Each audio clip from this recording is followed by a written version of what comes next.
आज आप सब एक बात का जवाब दो। जनता सरकारों पर भरोसा करे और फिर वही सरकारें जनता के चरित्र पर उंगली उठा दें और लांछन लगाने लगे कि जनता को तो समझ ही नहीं है, भरोसा ही नहीं है, तो आपको कैसा लगेगा? इतनी घटिया राजनीति होगी अरावली पर सोचा नहीं था, और होगी भी क्यों नहीं, क्योंकि हमारे देश में आज भी 35 करोड़ गुलाम रहते हैं। मुगलों के नहीं, तुगलकों के नहीं, अंग्रेजों के भी नहीं, आजाद भारत की सरकारों के भी नहीं। ये 35 करोड़ आजाद भारत की राजनीतिक पार्टियों के गुलाम हैं, जिनकी वजह से अरावली पर घटिया राजनीति हो रही है, जो इन राजनीतिक पार्टियों की घटिया राजनीति के पहरेदार बनकर रहते हैं। इसी वजह से आज अरावली पूरी तरह से खतरे में है। तो इस राजनीति को समझना जरूरी है, तभी अरावली बच पाएगी, अन्यथा नहीं। पिछले वीडियो में प्रॉमिस करने के बाद भी मैं अरावली की इस घटिया राजनीति पर वीडियो नहीं बनाना चाहता था। इस अरावली के मुद्दे पर एक बड़ा वीडियो और 2 छोटे वीडियो बनाए, जिसमें मेरे सहित जनता के गिरेबान में झांकने की कोशिश की, साथ ही सरकार का बचाव किया और सरकार पर भरोसा भी किया और कहा कि हमने हमारी लाइफस्टाइल नहीं बदली तो अरावली नहीं बच पाएगी। और इसी वजह से मैंने अरावली की घटिया राजनीति पर वीडियो बनाने का मन छोड़ दिया था, बावजूद इसके कि जनता को घटिया राजनीति का पता कैसे चलेगा और अरावली कैसे बच पाएगी। लेकिन अपने और जनता के गिरेबान में झांकने के बाद हद तो तब हो गई जब घटिया राजनीति के चलते सरकार ने जनता के चरित्र पर ही अंगुली उठा कि जनता तो हमेशा सरकार को गलत ही समझती है, सरकार कोई गलत थोड़ी ना करती है, सरकार तो जनता का भला ही सोचती है, जनता में तो अधूरा ज्ञान है,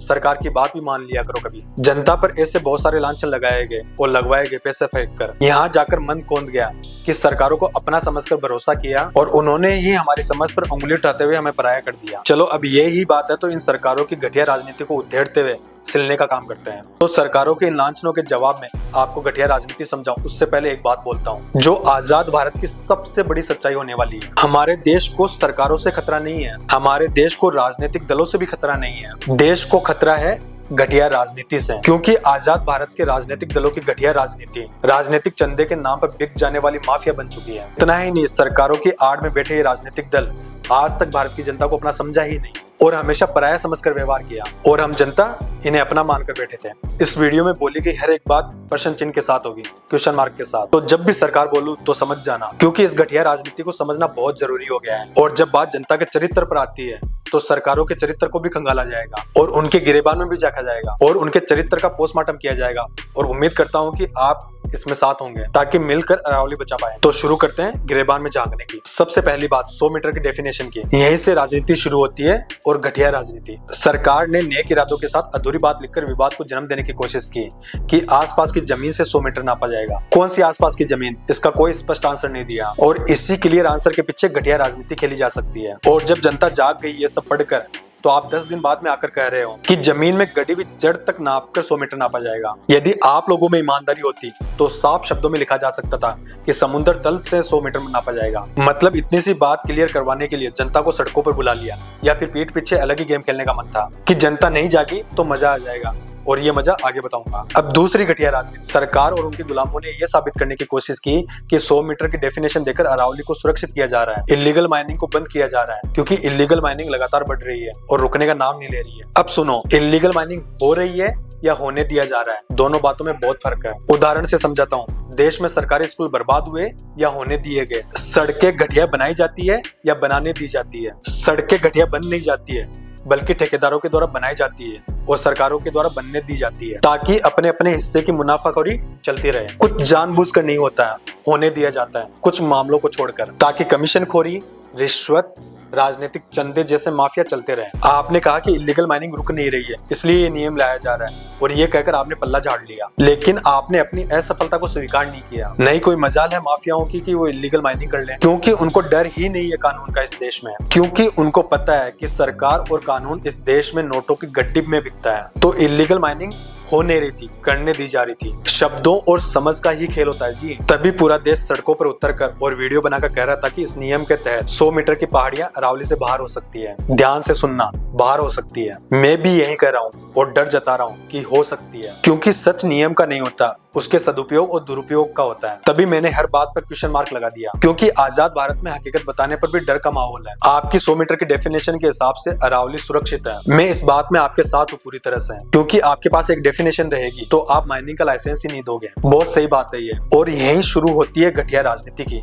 कि आपके चरित्र पर हम भरोसा कैसे करें, जब आप जनता के चरित्र पर भरोसा नहीं करते हैं और सिर्फ उसे वोट बैंक मानकर जब आप राजनीतिक चंदों पर बिक जाते हो हो तो आप पर कैसे भरोसा किया जाए, क्योंकि आप वादा करते हो कि हम विश्व स्तरीय सड़कें बनाएंगे और फिर सड़कें ऐसे बनती हैं। ये सड़क देखो, अभी 1-1.5 महीने पहले बनी थी और ये डामर निकलकर एक ही परत में रेत निकल आई, सिर्फ एक परत में। और इस सड़क को देखो, इसको बनाने के बाद में याद आया कि अरे यार, अब इस काम के लिए घुटनों में दिमाग खोदना था। तो क्या पता कि कानून बनाने के बाद में आपको ऐसे ही कुछ याद आए कि राजनीतिक चंदों के लिए खड्डा खोदना है, तो बेचो खनन लाइसेंस, मिलेगा जमकर चंदा। क्योंकि अभी अभी इंडिगो फ्लाइट के केस में राजनीतिक चंदे का एक बड़ा सच सामने आया था, जिसके बारे में और कभी बात करेंगे। और एक बात और, आज आपकी सरकार है, कल किसी और की आएगी, तो क्या पता कि वो इस नियम का दुरुपयोग करेगा या सदुपयोग करेगा। अब तक इलीगल माइनिंग वालों को पकड़ने का डर तो था, लेकिन अब तो वो डर ही खत्म हो सकता है इस डेफिनेशन के अनुसार। यही तो घटिया राजनीति होती है, क्योंकि 100 मीटर तक लीगल माइनिंग का लाइसेंस है तो जनता कुछ कर नहीं सकती, और आप कह सकते हो कि हमने सोच समझ कर लाइसेंस दिया है। एक तीर दो निशाने। अब इलीगल माइनिंग की जगह क्या होगा पता है? खनन माफिया बोले लगाएगा हर राजनीतिक दल और ब्यूरोक्रेसी के सामने कि कितने चंदे और पैसों में लाइसेंस बेचोगे। 30 मीटर की पहाड़ी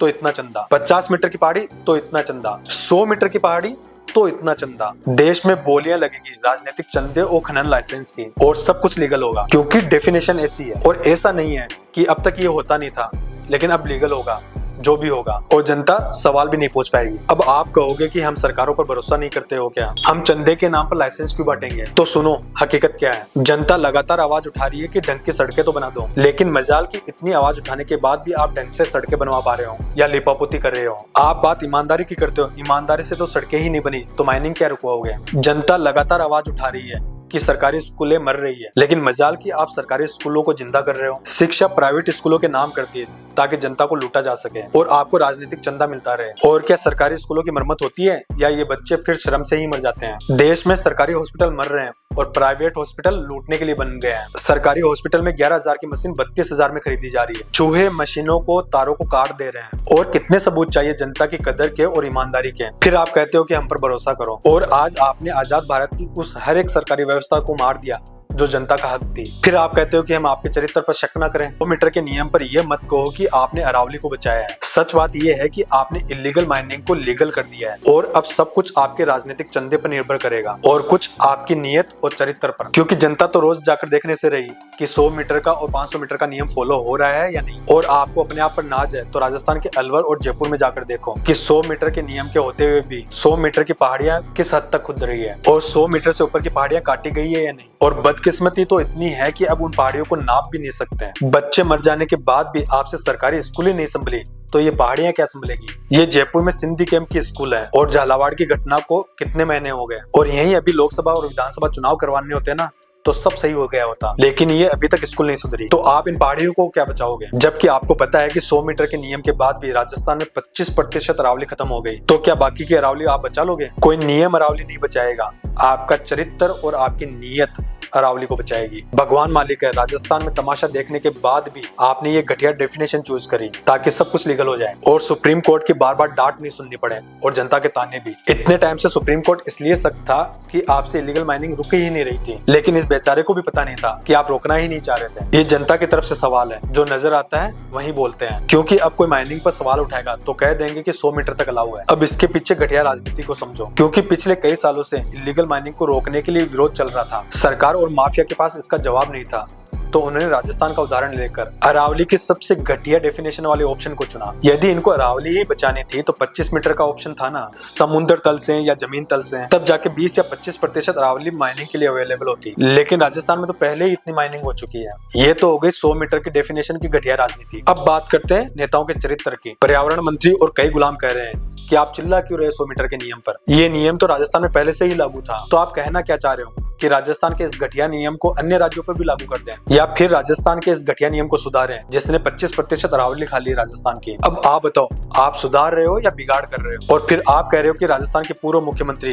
राजनीति कर रहे हैं। घटिया नियम चोरी और ऊपर से सीना चोरी। घटिया नियमों को अपनाए नहीं जाते, सुधारे जाते हैं। कुल मिलाकर मतलब राजनीति तो आप भी कर रहे हो। ये तो रही पर्यावरण मंत्री की बात। अब आते हैं राजस्थान के पूर्व मुख्यमंत्री पर। 100 मीटर के नियम की शुरुआत 2002 में हुई जब आप मुख्यमंत्री थे। नियम 2006 में पास हुआ जब एक महिला मुख्यमंत्री थी। आप फिर 2 बार मुख्यमंत्री बने, लेकिन ये नियम जारी रहा। इस नियम के तहत अरावली कटती रही, इलीगल माइनिंग चलती रही। तब आपको अरावली और जनता का दर्द महसूस नहीं हुआ, और जैसे ही सरकार बदली और आपकी विपक्षी पार्टी ये नियम लेकर आई, दर्द होने लगा आपको और अरावली बचाओ की डीपी लगाने लगे। सिर्फ डीपी, इतनी दोगली राजनीति, अरावली और जनता की इतनी ही परवाह थी तो आपके रहते आपने ये नियम क्यों नहीं बदला? मतलब सीधा सा आपको राजनीति सीखनी थी ताकि अगली बार और चौथी बार मुख्यमंत्री बन सको। अब बात करते हैं राजस्थान की प्रेजेंट डिप्टी सीएम की। 2018 से 2023 तक राजस्थान में कांग्रेस की सरकार थी। जयपुर में डोल का बाढ़ कट रहा था, तब ये महिला कह रही थी कि कांग्रेस सरकार को प्रकृति की परवाह नहीं है, डोल का बाढ़ तो जयपुर के लंग्स है, ये कट गया तो जयपुर सांस से कैसे लेगा। इनके इन सवालों से डोल के बाढ़ को थोड़ी शांति मिली,